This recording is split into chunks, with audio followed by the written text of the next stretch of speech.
And welcome to the second part of the AFCON analysis. And on this particular edition, we are talking about some of the highlights that took place in the AFCON on week 1. The following are just some of the things that I've already given you, some of the things that we are talking about. And as I mentioned in the first part of this particular show, there was a tweet that was sent out early this week, and it was in regard to the Tunisia versus Mali match. And this is just what that particular said. And have you ever seen anything like it? Referee ends match early, press conferences interrupted as AFCON officials say match must resume, referee changed for final 3 minutes, Tunisia failed to return to the pitch.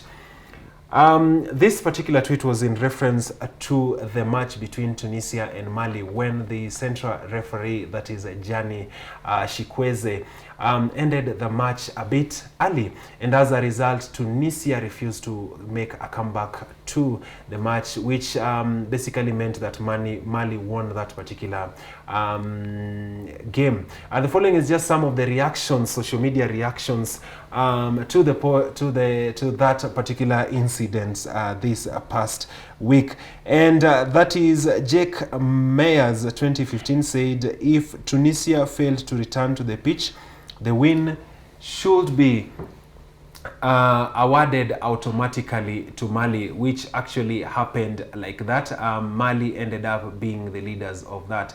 That is Nwamanya Anthony says, this is Africa, nothing is impossible. Shilenje, this is Africa, nothing is impossible. No, this is Africa. You leave Africa and problems to Africa. Yeah, so there are so many dramas that we ought to expect. That's Africa for you, and Africa Cup of Nations. Yeah, there's a lot of drama, but I didn't think that was much of a drama, and I think we've spoken about this. It has happened before, you know, in football. So Shilenje, we're quickly making a segue into some analysis of some of the games that are going to be played this weekend. Just before we get into that particular analysis, one key factor that was missing in this particular tournament was the absence of fans into the stadium. Do you think the presence of fans in the stadium will have probably changed the mood a little bit? I mean, that's not a question. It goes without any question. Like, the fans' presence in the field changes everything. Yeah. They change everything. You could watch the Cameroon game when they had fans. Yeah. Because Cameroon have been allowed up to 80% fans into their games. The other teams have been allowed up to 60%. And you can really feel the environment, the ambience around the games, what the fans are able to put into the team, because they are usually known as the 12th man. When you're playing against a team that has fans, is the 12th man who is regarded as the fans. So players really miss that push-up, somebody to push them when they are playing. They feel like they're playing just like the normal training. Yeah. And I think it's very unfortunate for Africa, because if you can put into perspective what an Africa fan needs to do to watch that game, really it's a big ask. Because, for instance, if we say a fan for a team like Zimbabwe, from the south, if this fan needs to watch a game for Zimbabwe against Malawi, this fan has to first of all buy an air ticket from Zimbabwe to Cameroon. When they get to Cameroon, this fan need to pay for accommodation. They need to pay maybe for meals. You know, they need to find their own transport to the field. When they reach the field, the regulations from CAF are that a fan attending the match needs to be vaccinated, fully vaccinated. If not vaccinated, they need to return a COVID negative test, like 48 hours before the game.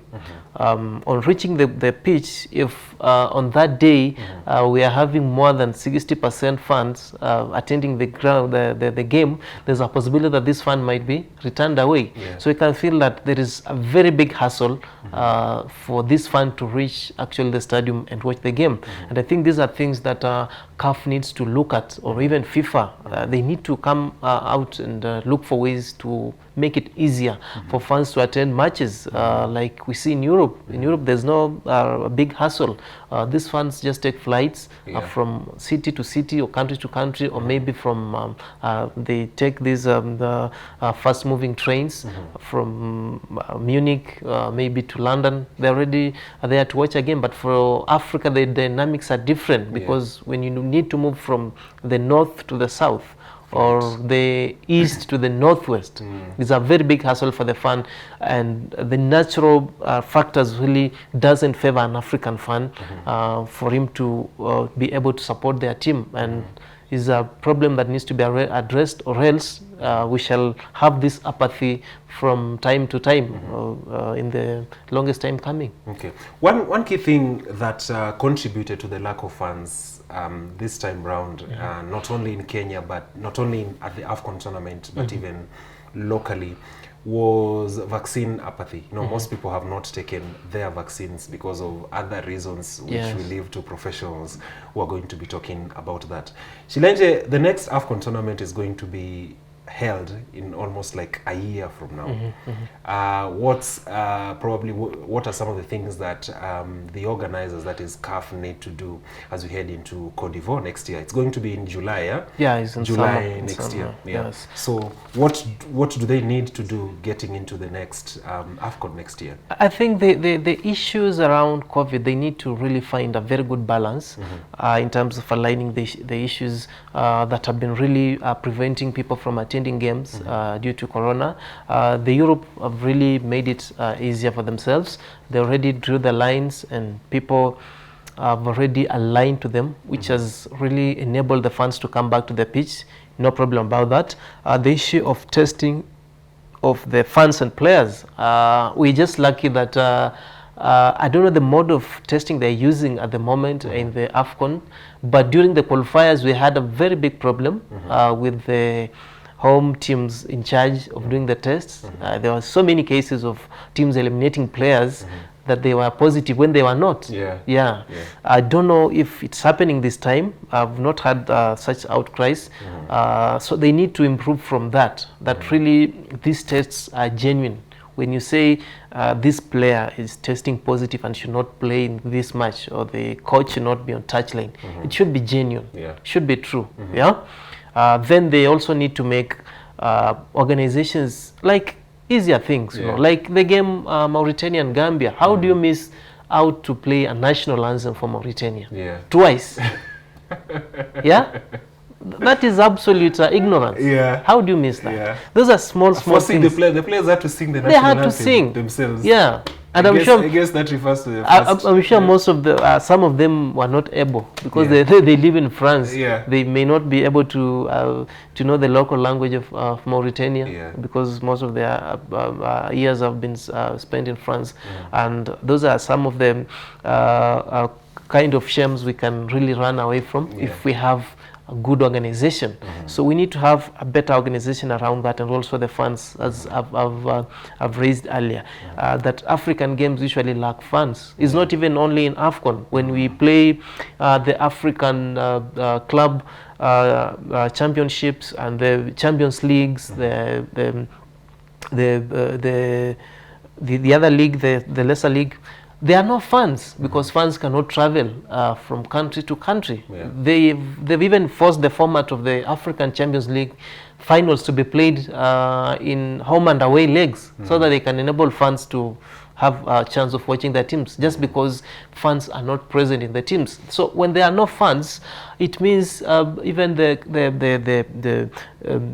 strength of the game goes down. It cannot attract the corporate world, who can come in and sponsor the game and maybe put in more money just to make the game visible. It starts with CAF. They have a lot to do in association with the other FAs. So the work is really cut out for them, going to the Ivory edition, what they have to do to make the game much better. Okay. The other thing that probably people have noticed in this particular edition of AFCON was the use of the VAR from the onset. You know, and like the other time, the VAR was used in the latter part of the competition. I just wanted to quickly get your reaction in terms of the use of the VAR. Are you impressed by the use of the VAR? So far so good. Yeah. So far so good. I can say so far so good.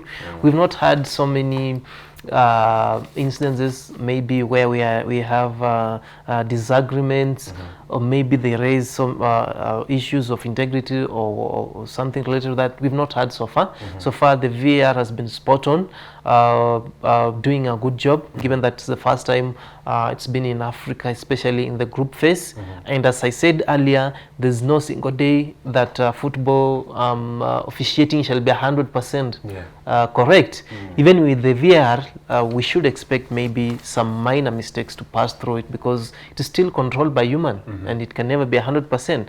But from the performances I've seen so far, VAR on point, CAF on point. Yes. So there's only, I think for me, there are only small dynamics which need to be tweaked. But I think if those aspects are sorted out, I think at the end of the day is usually the disagreements between the referees, you know, in terms of somebody has seen a foul and then the other referee is like, it's not a foul. You know, there's that disagreement. The same thing that we saw with the Tunisia and Mali game. So I think if for Tunisia and Mali, it should be an isolated incident, because he was not able to listen to the VAR.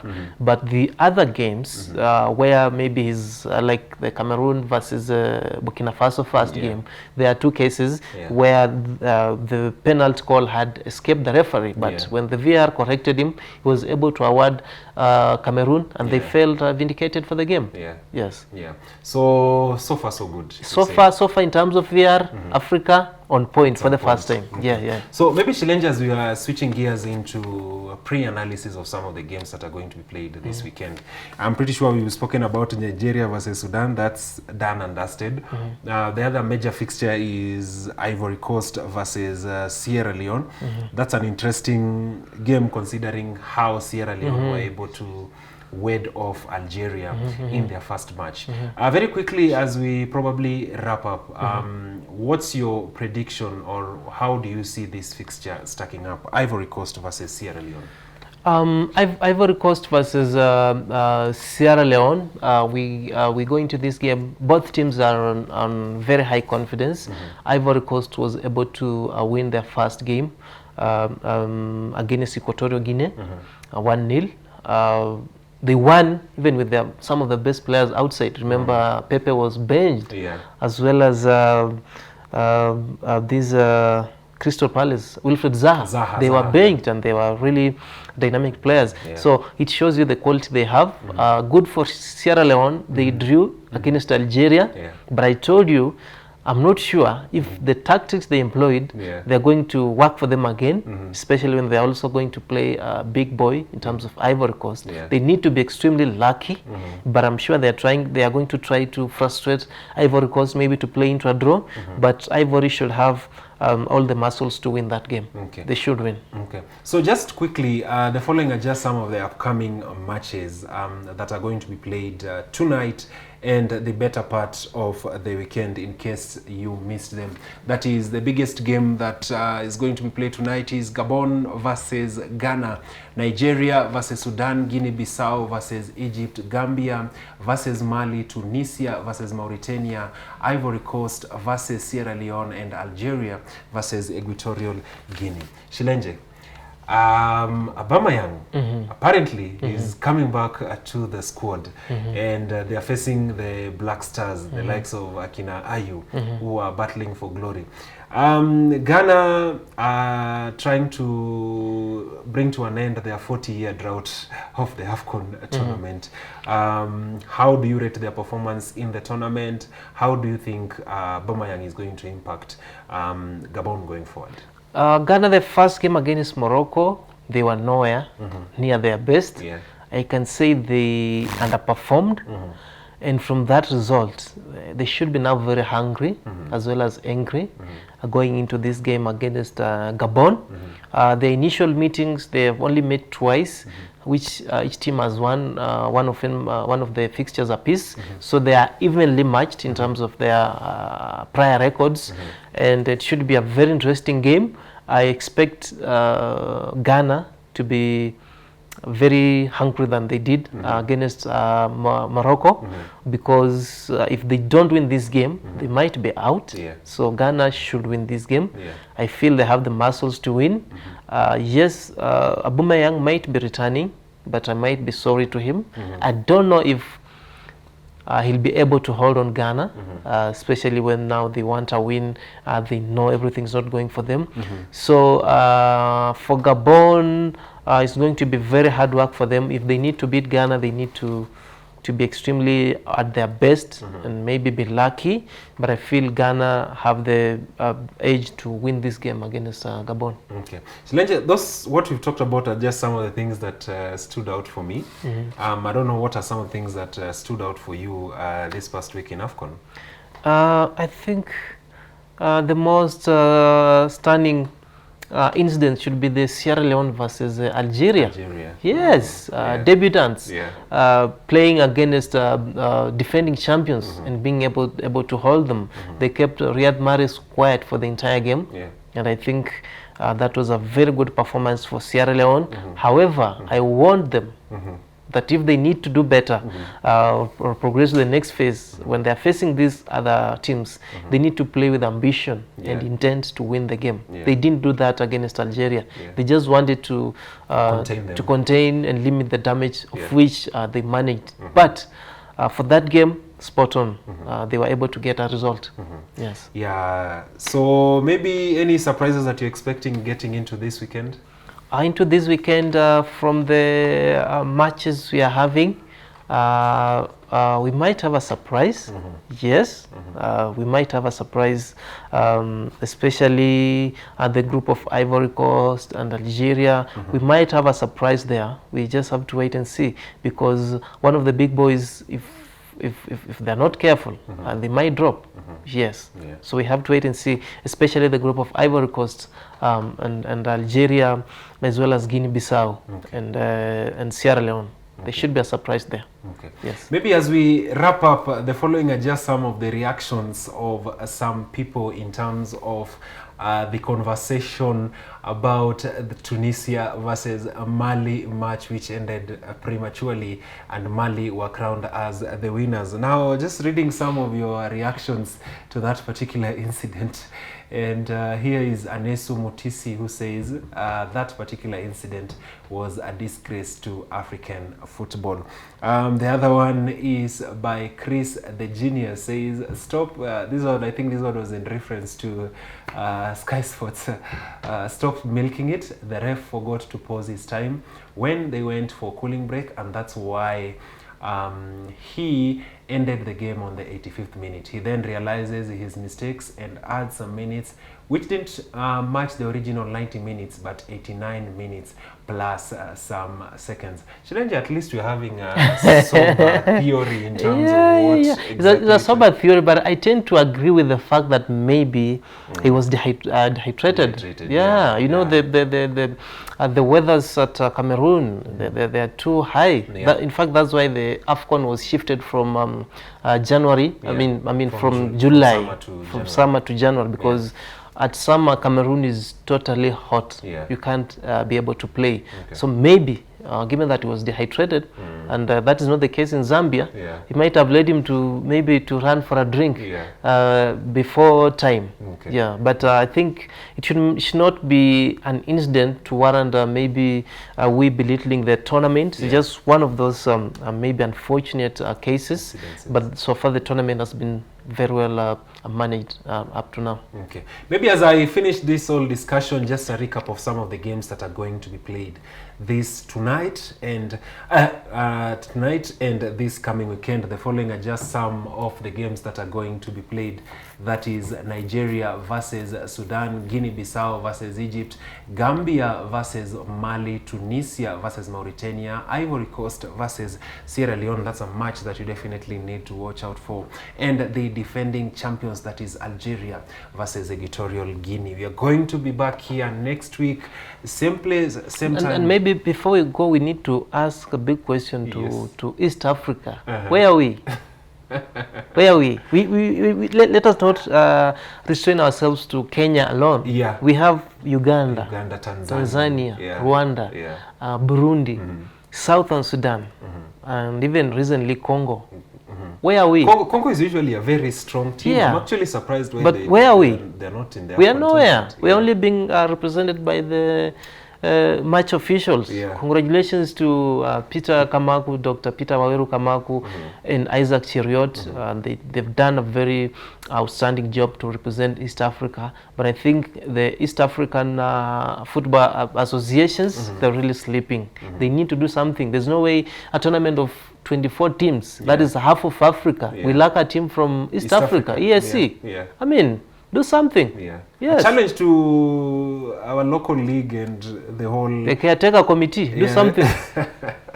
We need to see Kenya there. Kenya should be a mainstay fixture in the AFCON. Actually, one of the replacements for Kenya into this tournament was Comoros. Oh, Comoros. Comoros, they beat us. We actually was... If Comoros was not there and we had played, they would be there. We would have been there. I think Comoros is unfair. They could have just left Kenya to go because they're only matches. Going there to compete. Yes. And I think maybe, and we had this conversation with you of fair, is the fact that probably they were there is because they allowed fans there, and here we are not. And we didn't allow fans, which was a big mistake when Kenya went to Comoros. And also our changing of coach mid-qualifier. Mid-qualifier quite affected us. Exactly. Those are big lessons we need to learn. If teams like Comoros, teams like Gambia, teams like Sierra Leone, teams like Malawi, teams that Mauritania, teams that are very lowly ranked compared to Harambee Stars. We need to be there, man. Let's do something, Kenya. We'll be there in Ivory Coast in July of 2023. We need to compete in AFCON. Okay. Shilenje, it's always nice having you on the show, man. I usually say that in terms of African football, you're the go-to guy. Yo guys, in case you need matters African football, then your resident football senior, we call him senior, resident African football analyst is here. Well, that's all the time that we had on today's edition of AFCON Highlights. Do wish you a fantastic time. Hoping to see you at the same place, same time.